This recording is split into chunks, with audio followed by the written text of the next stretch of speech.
Okay, it looks as if participant numbers are fairly stable now, so we'll get started. So, hello again, everyone, and welcome to the TI Apply and RU European Road Freight Benchmark for Q3 2024.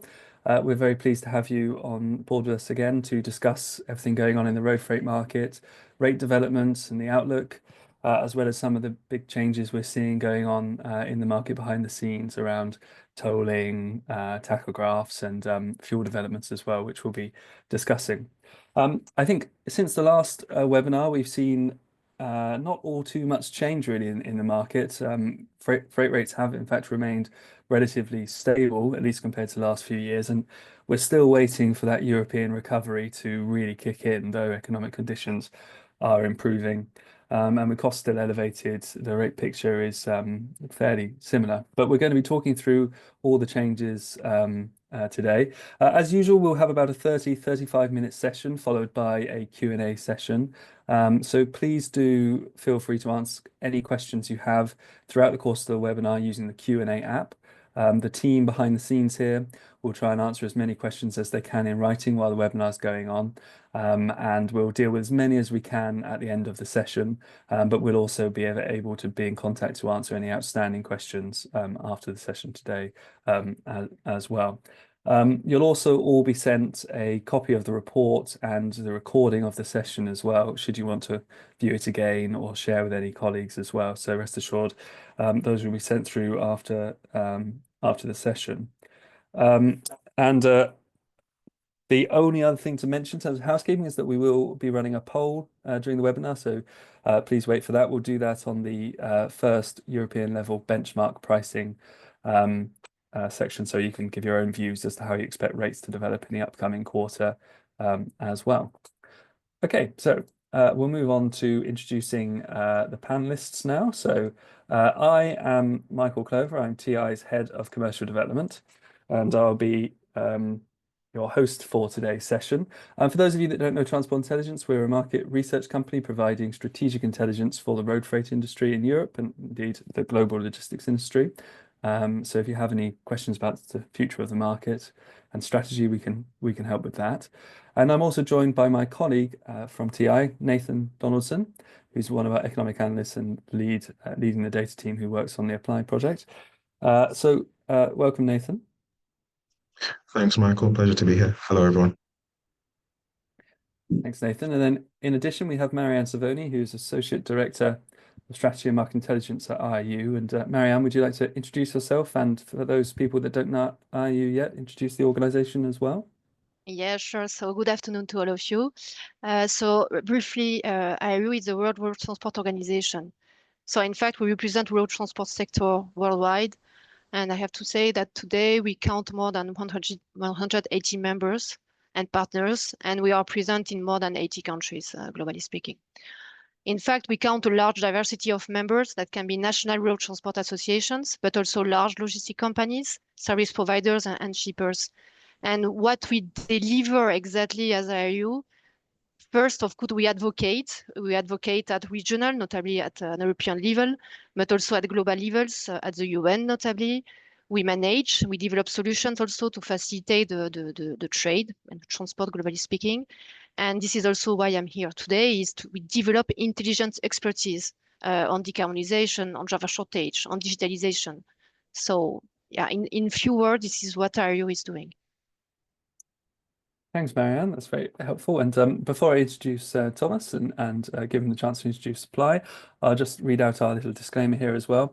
So we remind you that all discussions and statements made by participants on commercially or strategically sensitive information may fall within the scope of competition law and be considered as unlawful. We invite you to refrain from sharing any information of such nature or entering into any such discussions, including during breaks. Okay, and our last panelist is Thomas Leroux. That's the Chief Executive Officer of Apply and been on every one of these webinars over the last few years. So most of you, I'm sure, already know him. But if you'd like to introduce Apply and yourself, Thomas, that'd be great. Hello, Michael, and good afternoon to all.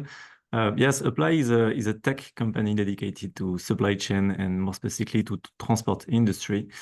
We are providing different services to shippers, carriers, freight forwarders, including a marketplace to exchange and to find freight transportation, especially in the road transportation. But we have also CO2 estimators. We have dashboarding to manage and to organize the transport of a dedicated company. And today, what we are doing, we are gathering all the data that we have on shipments to provide then insights that we will see on the following slides.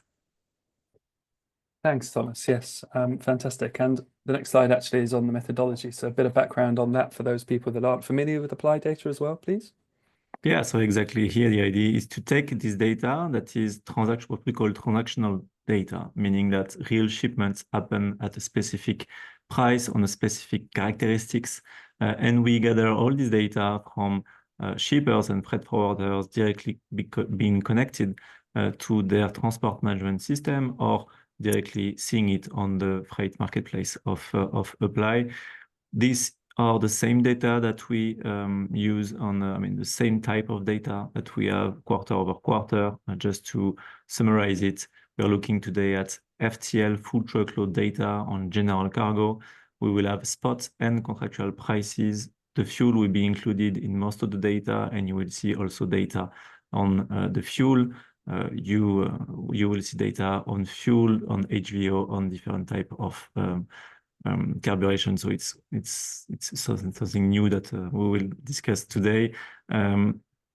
So yeah, this is the summary. We do have additional data at Apply, like reefer, bulk, or other type of transportation. We focus here on FTL, general cargo, what is, from our point of view, the most representative of the road transportation network in Europe.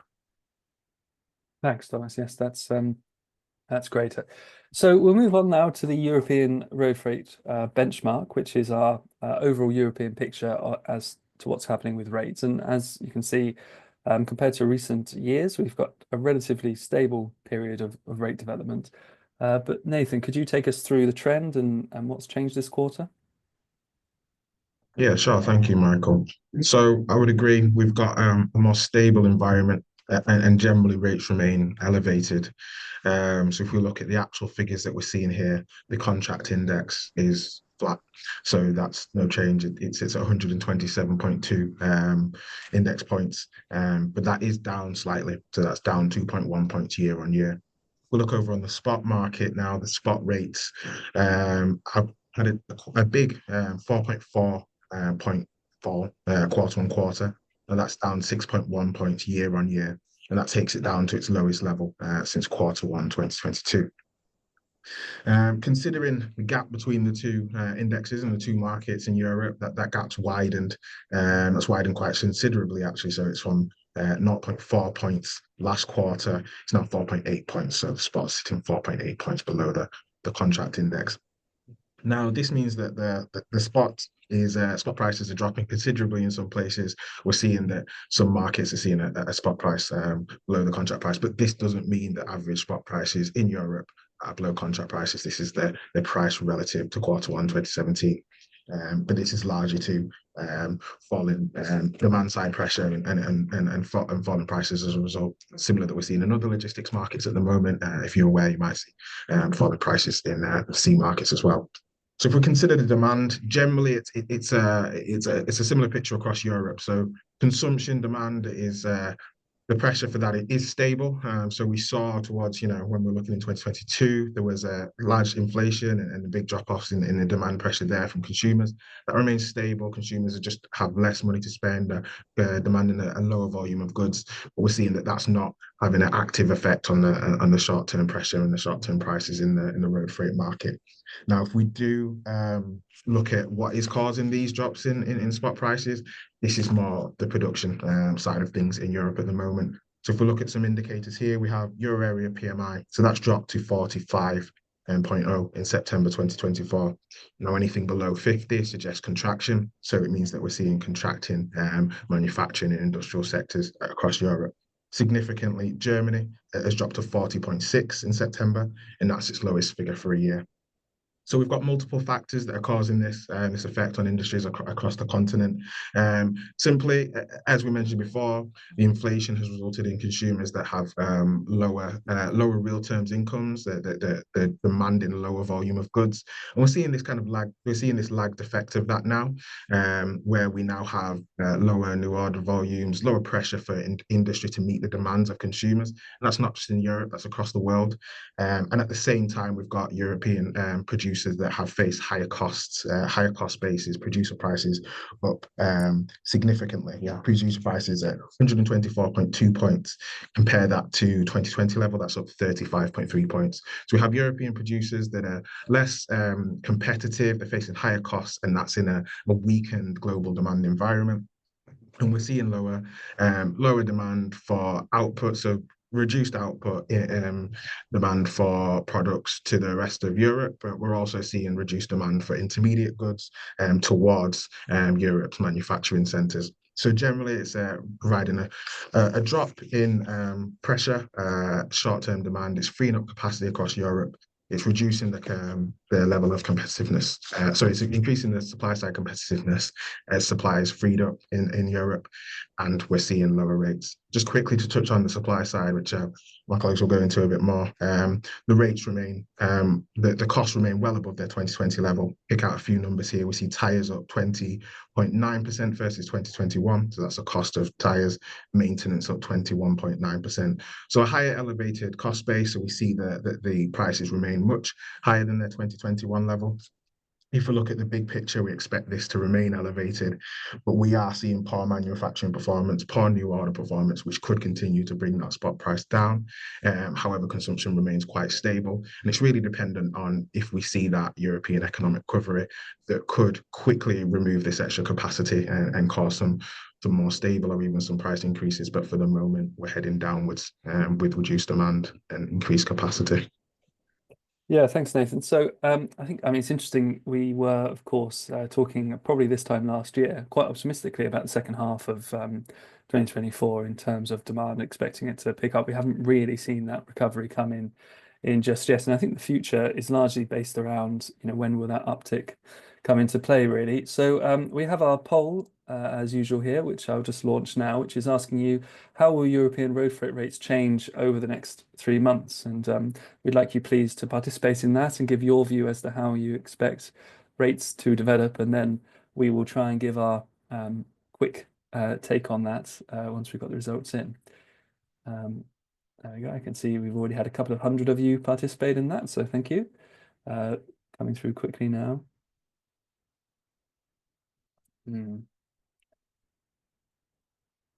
Yeah, so I think it looks like there's a fairly mixed view about rate development, which I think probably speaks to the fact we've seen a sort of relatively stable few quarters. It's not exactly clear which direction it will head in, but that's a good number of you participating now. So I will end the poll and share it with you all so you can see exactly the results there. And I think you can see generally grouped around the sort of remain flat or slight increase or decrease there. But Thomas, do you have an immediate take on that? Immediate one, it's quite difficult to say, but we can. I think it's the first time that we have a pool that is quite well balanced in the middle of it will remain flat. I can agree that the fact that it will be flat certainly, but we might see a certain increase in the quarter to come, mainly due to the fact that costs are high, very high, and continue to increase. So this is something to take into account for sure, because the carriers won't be able to bear the cost without passing it to the shipper side. But we will see that in the following of the webinar and then in the report. Yes, I think that's right. There's a fair bit of uncertainty now, but basically things remaining fairly stable. Okay, let's move on to our next slide then. So here we're looking at some of the supply side issues, which Marianne's going to take us through, starting with diesel. Yeah. So I will maybe start with one figure that you can see on the screen, which is the average diesel price at pump that we can see for Q3, which is €1.57 per liter. And in fact, it's the situation is quite very volatile. What we have observed is that diesel prices increased between mid-June and early July, which was notably driven by the rising crude oil prices, but then there were downward trajectory until the end of the quarter. And however, in October, food prices started to rise again, which was notably linked with the escalation of the conflict, of course, in the Middle East, and which is raising the possibility of oil supply disruptions. And I just wanted to mention something specifically on what we can say on the crude oil price trends specifically, because of the situation in Middle East. And in fact, the Brent price rose to $79 per barrel in October, so which was 11% up from a week earlier. But however, we see that prices started to fall again after 15 October. So there is, I mean, a very high volatility, and the keyword for all prices seems to be very high uncertainty. Now, for the first time, and Thomas just mentioned it before, I will give you some overview on some additional energy or additional fuels that we are monitoring in Ario in terms of weekly prices, notably on CNG and HVO, because it is giving you a good, I think, understanding of what is happening also on these different fuels. As you know, diesel powertrains remain currently of course, by far the main fuel. 99% of the trucks in the EU are running with diesel powertrains. But however, we can see the increasing traction of the alternative powertrains. And we can say, if we take the figure of last year, 56,000 vehicles used alternative fuel. So this is a huge increase, which is a 100% increase versus 2022. And CNG and electrical vehicles are pushing really this increase. So for CNG trucks, and the increase that we see in terms of CNG trucks is really associated with the implementation of the Eurovignet directive. I will mention a little bit some more detailed information on the CO2 tolling.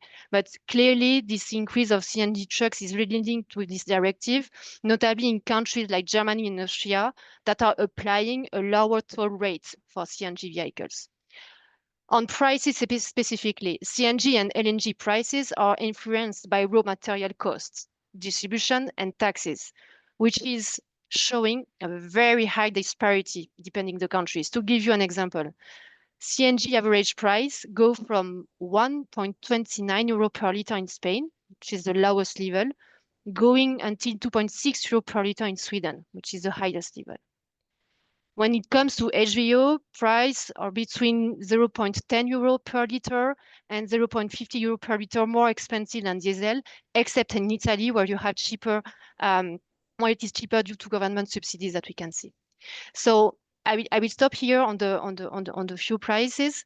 I invite you to go to check Ario website, because we are really tracking this evolution on a weekly basis, and you can really get the last information going to the website. Back to you, Michael. Thanks, Marianne. Yes, really interesting data, even in the report, actually, just on the different fuel types there. So, Exactly. yeah, it's great. But the next slide here is really looking at developments on the tolls. I mean, we've covered tolls a lot over the last few quarters, but we see ongoing developments there. So, can you take us through the latest on that, Marianne?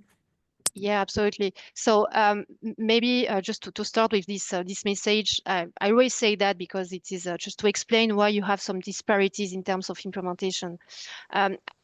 You see on the map that you have different agendas and different timing of implementation. And the main reason behind that is that the Eurovignet directive is based on digital distance measure for toll calculation, and not all the member states are using such form of tolling, notably the gated distance tolling, such as in France, or time-based tolling or vignette, which is the case of the Netherlands.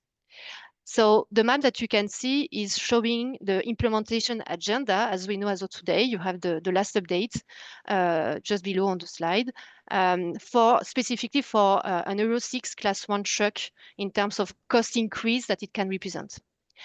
We update this map each time where there is a modification. So you can also follow the updated version of the map going to our website. So in light blue, you can find that the 4 countries that have already implemented the CO2 toll taxation are Germany, Austria, Hungary, and Czech Republic. But the three new countries coming are Sweden, Denmark, and the Netherlands. And I just have shared an implementation plan a few weeks ago. And you can see that for these three countries, starting from January 25, trucks with a gross combined weight greater than 12 tons will be subject to the new CO2 components, while the trucks of 3.5 tons and above will be concerned only starting from 2027.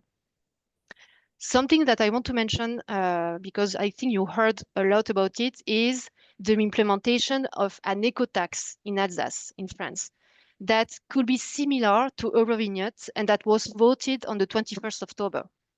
And this is leading, we see in terms of timeline, a potential deployment in 2027. And it will target, in particular, the A35 highway, which is largely used to avoid the LKW mode in Germany. For other highways, the implementation of Eurovignette directive will depend on the concessions renewal. Just to remind you, because we mentioned that I think in the previous webinars, but you see that a lot of members still need to apply or to implement the tolling, and the European Commission have sent in May this year a kind of reminder or formal notice to move on the implementation of the directive. So we will see some new countries coming up in the next months. Back to you, Michael. Fantastic. Thanks, Marianne. Yeah, so some progress there then for particularly for those new plans from Sweden, Denmark, and the Netherlands. And the next slide is talking about another issue that we're trying to push through in the road freight market on tachographs and updating those. And progress seems a little slow on this, Marianne, but be interesting to get your take on it. Yeah, I would try to be very simple on this topic. So it's part of the mobility package 1. Since August 23, so last year, transport operators have the obligation to retrofit all vehicles registered in the EU and intended for cross-border operations with the smart tachograph version 2, so the G2V2 version. And depending on the current type of tachograph installed in the vehicle, there are two deadlines that are applicable. The first one is to replace, the first deadline is to replace the analog and digital tachograph, G1, as we say, by the end of this year, so by 31st December. But there is a second deadline, which is to replace the first generation of the smart tachograph, G2V1. The deadline is August next year, 25. So as you mentioned, indeed, Michael, the retrofit process is very long. There was notably due to a massive delay in the supply of the G2V2 devices. And you can see what you can see on the slide. We have done a survey to transport operators, and you can see that in June, the share of vehicles retrofitted has increased to 6% versus, have reached 6% of share versus March. But there are still around 60% of G1 vehicles and 33% of G2V1 vehicles to be retrofitted. So indeed, it's going to take some time. But the thing is that when you see that, it means that even if the retrofitting pace strongly accelerates, let's take this assumption compared to what we observe until now, there is going to be a significant share of vehicles with G1 devices that are going to run in violation of the law because they are equipped with tachographs that fall under the first deadline I was mentioning. So as a result, we need to monitor the situation because it can have an impact on market capacity. Yes. Okay. So some challenges there then. All right. Well, we'll move on to our first lane-specific rates chart now then. So this one's looking at Madrid to Paris and the return leg as well. And Thomas, you're going to take us through this one. Yeah, we will start with this one and to see really the deflection, the difference between the inbound and outbound from Madrid to Paris or Paris to Madrid, while previously, before COVID, let's say, the prices were very close one to the other. Now we clearly have a decrease in prices for the past quarters when the trucks going from Madrid to Paris versus Paris to Madrid. There is many explanations to that, and the main one and the one that we are giving over the past webinar is still active here. When we have a look at the global wealth economy of these two countries, we have Spain that is still in very good shape in the Q3 2024 when we are looking at the national statistics, while France has a quite quarter, Q3 plus 0.4%. Spain is at plus 0.8 or 9, so much higher. But France, due to the Olympic Games, also has quite good traction over the quarter. But when we go into detail, France has is fighting inflation quite good, but the recovery in the retail sector remain very slow and disappointing, and the demand for goods from the top partners of France that are Spain and Germany, and we'll see Germany just after, is quite weak, so that the demand of transportation is quite weak to go from Madrid to Paris in this case. And we see clearly that, so weak demand, we see that here clearly in decrease in prices. On the other way, from Paris to Madrid, we see kind of stagnation. We had an increase, quite sharp increase, while the industry in Spain is quite well. Also, we'll see that in the next slide. Here in the gray and black lanes, we can see it's come back to levels where we have spot and contractual that are not that far away, and that, from my opinion or from our opinion globally, here will remain at this level. The decrease that we have seen in the red part from Madrid to Paris should stop also, because the costs, as we are saying, are very high. The cost of owning a truck, operating a truck, are very high and keep increasing. So here we start to reach a level where we don't see the rates going deeper down. Yeah, so we've sort of adjusted to the higher volumes of Paris or Madrid to Paris, and sorry, Paris to Madrid, and then we've hit the floor really with the other direction there with costs. Okay, thank you very much, Thomas, and we'll move on now to the next lane, which is Germany, France, and I think Marianne, you're going to talk us through this one. Yeah, so what we can say here on the head wall towards Lille, the spot prices, as you can see, fell. They fell by 5% quarter on quarter, and they are now down 6% year on year. The same dynamic is for the contract rates on the head wall, falling by 4% quarter on quarter and 4% on year. When you look at the backhaul towards Duisburg, spot prices fell following a 7% quarter-on-quarter drop and taking them down 6% year-on-year. And the contract rates to Duisburg are the only price that really rose. And you can see increasing 3% quarter-on-quarter, and it is up 0.5% year-on-year. So as you can see on the graph, this result is a significant convergence you see between the two markets. Spot prices on the backhaul are now 4% more expensive than the contract rates, which is down from 16% from the last quarter. So explanation behind the dynamic, Nathaniel gave you some big outlook at the beginning. This is what we really can say here. There is a falling industrial activity, which is the leading cause of the falling rates on both sides of this lane, and notably the low production of the transport equipment. And this is quite impacting the demand for road transport, notably for intermediate, capital, and finished goods. If you take the example of France, the output is falling by 7%. So industrial woes appear to be spreading across Europe, as this wider French manufacturing struggles to sustain any significant growth in this weakened global demand environment, and the PMI is really confirming that. So looking forward, the outlook for the road prices on this lane is further rate falls, as the closely intertwined production sector of France and Germany can continue to struggle because of the cost increase and because the demand is still low. And the consumption also is expected to remain stagnant. What we can say on the other side, that improved peak demand from the consumers following the lower inflation maybe could have some upward pressure at the end of really Q4 24. Thank you, Michael. Thanks, Marianne. Yes. Okay, and again, this next one is also looking at Germany, actually. So we'll touch on some of those things around the German economy here too, but this is Poland, Germany, and Nathan's going to talk us through the trend here.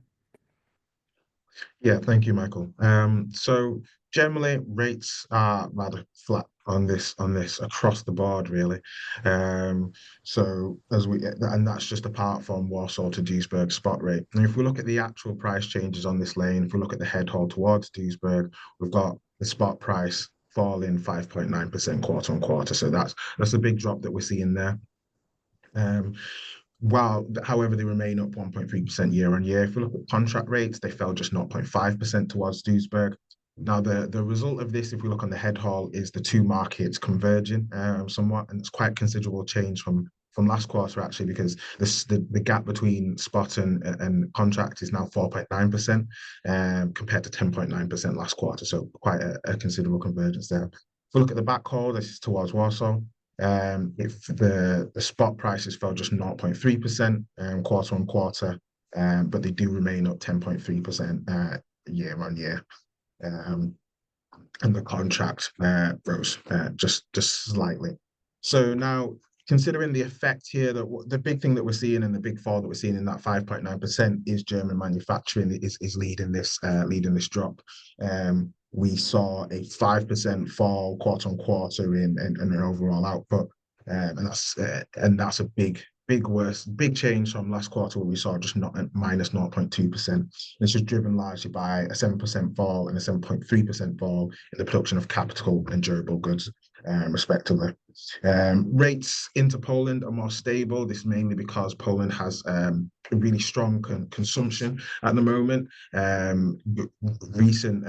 Recent wealth growth over the previous few years has protected the incomes of Polish consumers, and as a result, we're seeing a very stable demand from Polish sectors. However, there is a knock-on effect of the German manufacturing, and that is causing a fall in the demand of Polish output. So Polish output actually fell for the 28th consecutive month, and that's a result of the knock-on effects from German industry. However, Polish GDP grew plus 4% in quarter two, and that was the largest growth in the euro area. So really strong from Poland, but it can't really escape the knock-on effects of the German industry. If we look at the outlook of this lane, generally, like I say, the demand to Poland is set to remain stable from a consumer side, but the industrial numbers look like they will continue to fall as we go through into the year, into next year. So if we look at new orders, German new orders are up 3%. However, this is largely due to an increase in demand from the automotive sector, which saw a big fall towards the start of the year, remains very low. So if we look at the other sectors, we see that durable goods, orders for new durable goods is down 9.4%, and consumer goods minus 5.9%. So it looks like we're heading into a stage where production for the German industry is going to stay low. It's going to demand low levels of road freight, and there's going to be low levels of demand on the sector. Free capacity, which should keep rates low and stable for the time being, and that's the outlook on this lane. Okay, thanks you for that, Nathan. So we'll move on now to some of our more specific lanes this quarter, and actually this one is looking at port import exports, and I can see we've had a question asking about the effect of port volumes on rates and whether we can see that. So I think Marianne's going to talk us through this and see if she can shed any light on that for us. Yeah, as you said, Michael, it is the first time that we give you this overview. And here we consider the ports of Rotterdam and Antwerp. So on export lanes from the European cities towards Rotterdam and Antwerp, contract rates have slightly increased, as you can see, by close to 1 point to reach 135 points. And the spot rates on this leg have been declining since Q4 last year. And compared to the same period last year, this is a drop of 9 points in total. And contract rates are 22 points higher than the spot rates. On the import lanes from the ports toward the cities, the contract rates index stood up 2 points versus Q2 24. And finally, on the spot rates on this leg experienced an increase, as you can see, of a similar magnitude, increasing by close to 3 index points. Contract rates are 6% points higher than the spot rates. So the main explanations here are the high cost environment in the Netherlands, but also in Belgium. Of course, in the case of the Netherlands, so you have an average annual rate of change in Q3 for insurance that was very high in terms of increase, which is about 80% increase. For tires, the average increase was 8%, and for maintenance and repair, the average increase was 3%. And in Belgium, you can have approximately the same increase, which is a little bit less significant, but it is quite already a good increase in change. And notably, if I take again the example of maintenance and repair, it was really cost up 4%, and tire prices increased by 1%. If you want to look ahead, and notably for next year, we can say that the private consumption and the stronger investment that are supported by the improved financial conditions are expected to boost the GDP growth to around 1.4% according to the European Commission. And as private consumption grows, we can expect to observe a modest growth in the European import rates. And what we can so expect that there will be more upward pressure as a result on the freight rates on export lanes later in the business cycle as the manufacturing is going to or expected to recover. Thank you, Michael. Thanks. So yes, we see a little uptick on the import side, and perhaps you'd expect more as the economy improves and demand improves as well. Okay, so next thing we're looking at is looking at GB imports. So Nathan, would you take us through this one, please? Yeah, thanks, Michael. So this graph shows an indexed figure for GB imports and French exports. So all the figures available that cover that category. Generally, what we're seeing is it's a varied situation, but we're seeing an increase in the contract rate and a fall in the spot rate. So we have, again, similar story that we've seen across the continent, where we've got that fall in pressure on the spot market if we look into the short term, but we have that increased and that remained that constant pressure on the contract market that we've seen in the other markets as well. So the big thing here is that if we look at the actual demand and the activity from the UK, the consumption remains quite stable. So we have the contract and the long-term contracts remain quite stable from the consumer side. The UK consumption is actually increased 1% in Q3. So some steady increases there. And a large firm, of course, we know Tesco saw a 2.9% increase in like-for-like sales. So that's effectively a 2.9% increase in volume. However, manufacturing output remains poor. So we consider that both in the UK and in France. And we've already discussed the situation in France. We look at UK, some trade numbers become really useful here if we consider its trading relationship with Europe following Brexit. So if we look at the imports, they're down 1.5 billion, so that's 3%. And exports down 3.4 billion, so 10.8%. So the effect is that we're continuing to see fall in demand, especially as we've mentioned throughout this webinar. We've got a weaker international demand environment.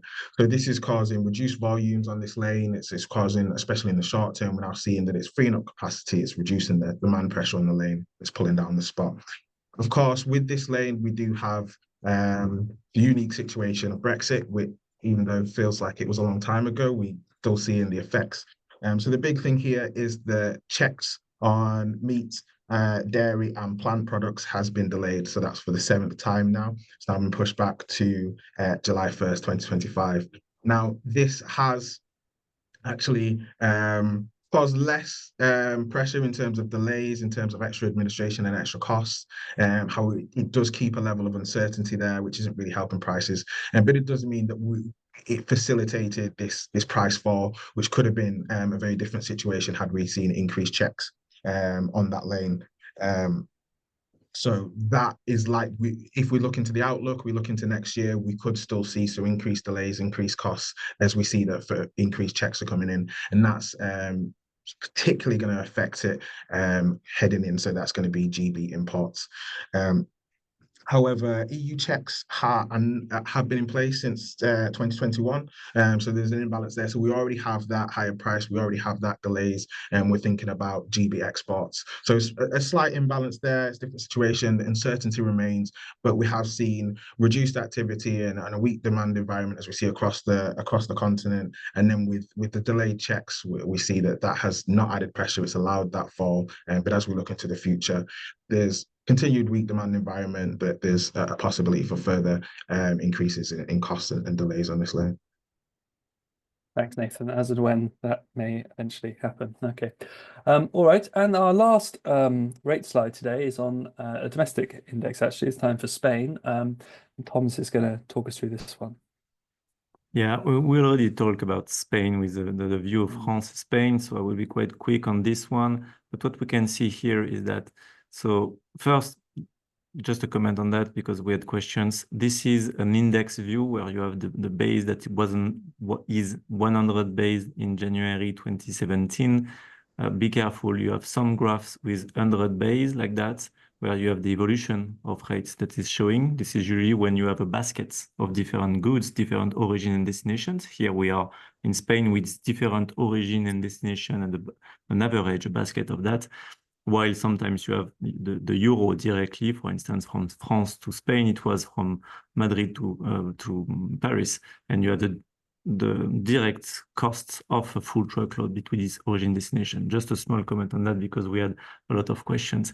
Here on the Spain, what we see is that the sharp increase that we have seen after the COVID with the increase of rates is stable right now. So we hit this high increase of rates, and compared to the other countries that we have seen in Europe, these rates are almost flat. For sure, the spot rates are most volatile and most subject to seasonality for agricultural goods, for instance. But when we're looking at the average over quarter, this is quite stable. Why? Because we have still a strong demand in Spain. I will only use two figures because we are already talking about that. But the quarterly growth in Spain was 0.9 in the Q1, 0.8 in Q2, and the overall growth is expected to be at 3.1% by the National Institute this year. So this is for sure very high, while other countries in Europe are barely at 1%. And if we're looking at the Spanish manufacturing sector, they hit a top record in terms of PMI indicator over the past quarter. And this is we see that directly in the graph where we have sharp increase of rates that now are stable but keep to stay at this level, while other countries in France or Germany are decreasing and reaching a lower level of freight rates. So Spain actually provides an interesting case study of what happens in a market in Europe with elevated demand in terms of rates, even in the cost environment we're in at the moment. So quite a contrast with many other markets, as you say. All right. Well, that brings us to the end of the presentation today. So thanks to panelists for your contributions and your insights. And we'll now move on to the Q&A session. And so please do answer or ask any other questions that you may have in the Q&A app. I can see that we've already had over 20 questions through the actual presentation. So we've got quite a lot to work with already, although some of them have already been answered. I think, Thomas, you sort of dealt with the question around why sometimes in indexes, spot rates might look higher than contract rates. So I think that's just a matter of the indexing, really. And you can see in most of the sort of absolute rates in euro terms that actually most of the time we do see spot above contract. So I was going to ask that, but I think we've dealt with that one. I think then it might be nice just to ask some of these questions. We had a few on the outlook for Q1 2025 or for the next quarters. Dealt with that a little bit when we did the poll, but Thomas, do you have anything else you'd like to add? I can see you put your hand up to answer that particular question. Yes, here we are entering a quite gray area where the global seasonality in road freight in Europe is that over the Q4, end of Q2, Q3, Q4, we should see an increase of rates, kind of peak season just before the Christmas part, and everything. While the Q1 is the down season in Europe. So I will not give figures for Q1, especially Q1 2025, for instance, but more looking globally at today in Europe, we have a demand that is quite weak, that is not expected to increase sharply in 2025 if we're looking at the BCE or the General Institute forecast. But we are reaching a level where the number of carriers, companies that are going bankrupt is high, very high in Europe, especially in certain countries. It shows directly that costs are high and higher again and again.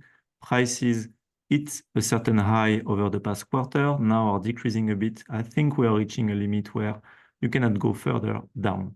Maybe on certain corridor because we have a very imbalanced offer and demand, but globally, rates should be stable at least over the quarters. Maybe they will decrease at the Q1 2025 because this is a kind of seasonality, but we should see rates that are now stable and following the increase of rates, of the increase of costs, while if the demand is going up again, rates mechanically should increase to reflect that.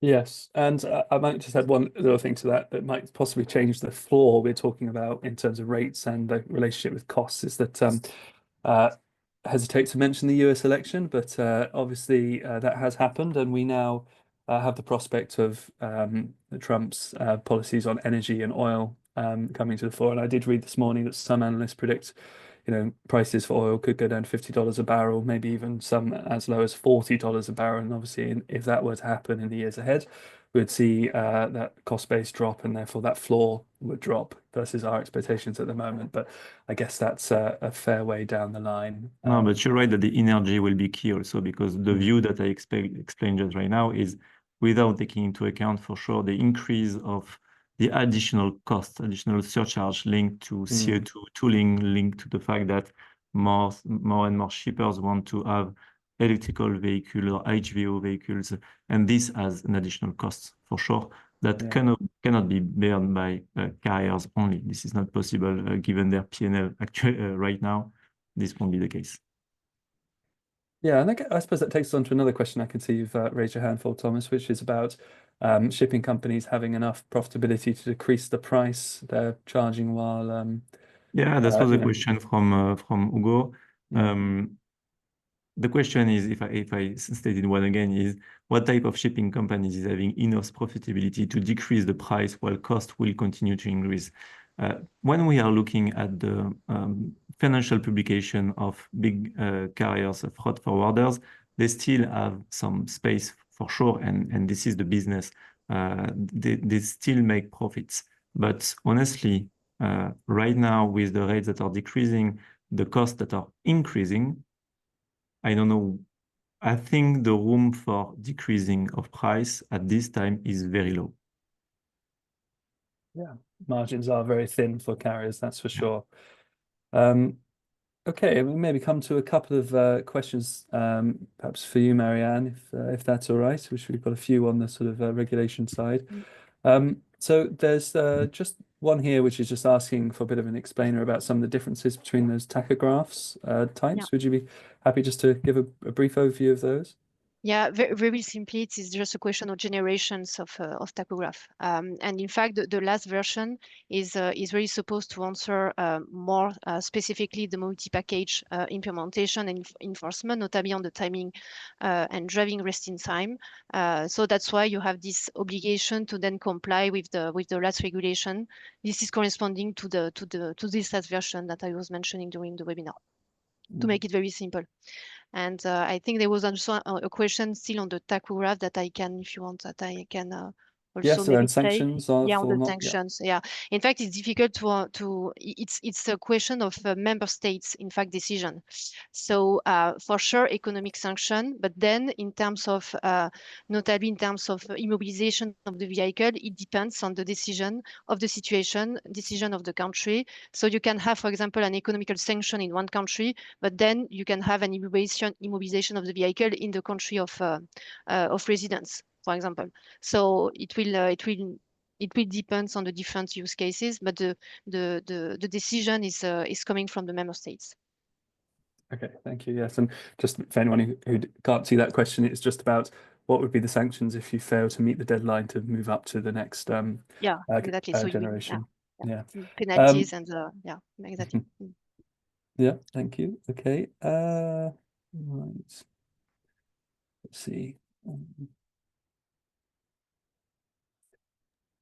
If I can, Michael, I've seen go one ahead. question at the very beginning, I think. Mm-hmm. That do you see reefer developments type different versus general cargo?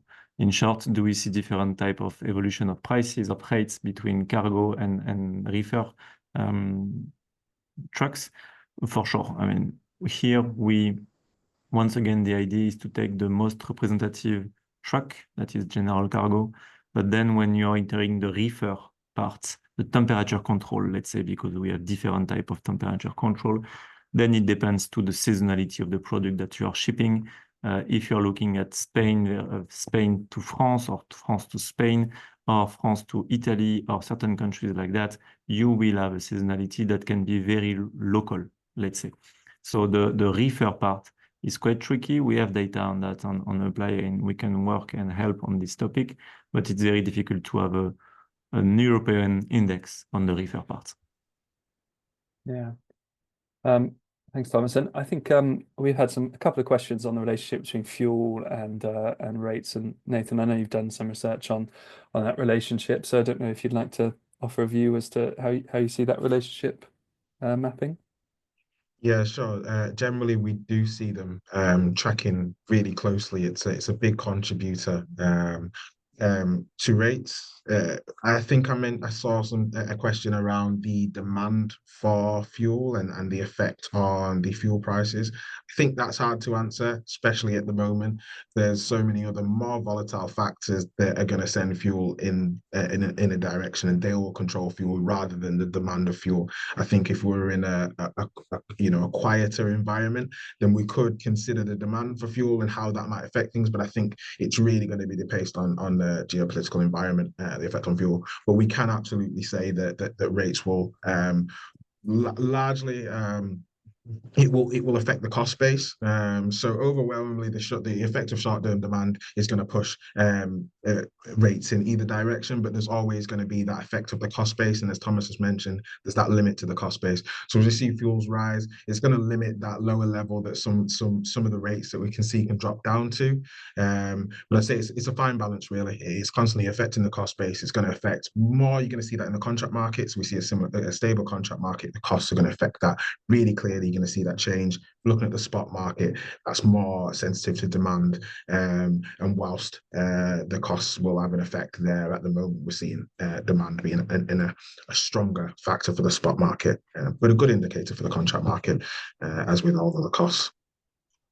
Thanks, Nathan. And one other interesting question on the regulatory side, really. I mean, relatively recently we had the decision against driver posting and the changes in the regulations there. So we have a question asking, how are the new mobility package changes trucks from Eastern Europe not to return every 2 months home going to impact the capacity and prices for road trips from Western to Eastern Europe? So I don't know, Marianne, if you have a view on that. Yeah, I was going to take the floor to mention just before I answer this point, because the answer is not very easy. We don't see a major impact in terms of really capacity and prices, but there is something that maybe you heard that happened beginning of the month. In fact, the court has cancelled the mandatory return of vehicle within the 8 days because there was this a lot of member states that have requested to the court the possibility to cancel this provision, and it has been validated. Maybe I think you saw it at the beginning of the month, so it will then and the rest of the provisions are going to be maintained. So this is something that's which is important, I think, notably for the cross-trade and cabotage. But we are going to monitor this situation. But yeah, in terms really of the impact of the changes on multi-package, we don't see very major, I would say, impact on the capacity as of today. Brilliant. All right. Well, thank you very much, Marianne, and thank you very much to all of our participants and attendees today. So that draws our session to a close today. But if you want to carry on the conversation, please do use the details on your screen now to contact us. As I said at the start, we'll be in touch with the report and presentation and recording, and to answer any other questions that may be outstanding as well. So we'll be happy to carry on the conversation. But thank you all for joining us, and thank you to Marianne, to Thomas, and Nathan for their views and insight today. And we'll see you next time. Bye-bye.